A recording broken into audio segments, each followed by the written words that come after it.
ఇక మరొక కీలక అంశం, ఇప్పుడు దాకా మనకు వ్యవసాయ భూములకు రికార్డే ఉంది. మన గ్రామ కట్టాలకు నివాస స్థలాలు ఆవాదిలో ఉన్న ఇంటి స్థలాలు ఏవైతే ఉన్నాయో గ్రామ పంచాయతీకి పన్ను కట్టే రసీదు ఉంటుంది తప్ప ఈ భూములకు రికార్డు లేదు. ఈ భూములకు రికార్డు లేకపోవడం వల్ల చాలా చిక్కులు వస్తున్నాయి. ఈ చట్టం ఏమంటుందంటే రాబోయే రోజులలో గ్రామ కట్టం ఆవాదులను కూడా సర్వే చేసి ఇంటి స్థలాలను కూడా వ్యవసాయ భూములకు ఎట్లయితే పాస్ పుస్తకాలు ఉన్నాయో అలాంటి ఇచ్చే అవకాశం ఈ చట్టం కల్పించడం జరిగింది. 11,000 రెవెన్యూ గ్రామాల సర్వే జరిగి ఇట్లా రికార్డు రాబోతుంది. ఇంతకంటే ఇంకొక కీలకమైన అంశం ఈ చట్టంలో ఏంటంటే ఇప్పుడు మనందరికీ ఆధార్ కార్డు ఉంది. అందరికి దాదాపుగా అందరం ఆధార్ కార్డు తీసుకున్నాం. ఈ ఆధార్ నెంబర్ కంప్యూటర్లో కొడితే మనకు సంబంధించిన చాలా అంశాలు ఒక చోట చూడవచ్చు. ప్రభుత్వ అధికారులు ఆధార్ నెంబర్ కొడితే మన బ్యాంక్ లో లోన్ ఉందా, మన ఎడ్యుకేషన్ క్వాలిఫికేషన్ ఏంటి, ఇన్కమ్ ట్యాక్స్ కడుతున్నామా, మొత్తం జాతకం బయటపడుతుంది.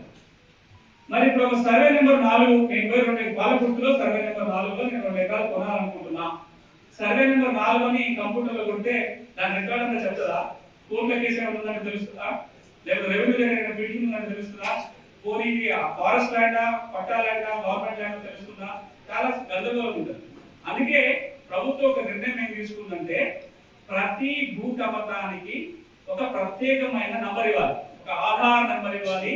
ప్రతి యజమానికి పాస్బుక్ తో పాటు ఒక భూధార్ కార్డు కూడా జారీ చేయాలనే నిర్ణయం ప్రభుత్వం తీసుకుంది. రాబోయే రోజులలో ప్రతి కమతానికి ఒక ప్రత్యేకమైన నంబరు, ప్రతి రైతుకు ఒక ఆధార్ కార్డు లాగా భూధార్ కార్డు రాబోతుంది. ఇది వస్తే కనుక మనం చాలా సమస్యలు తొలగిపోతాయి.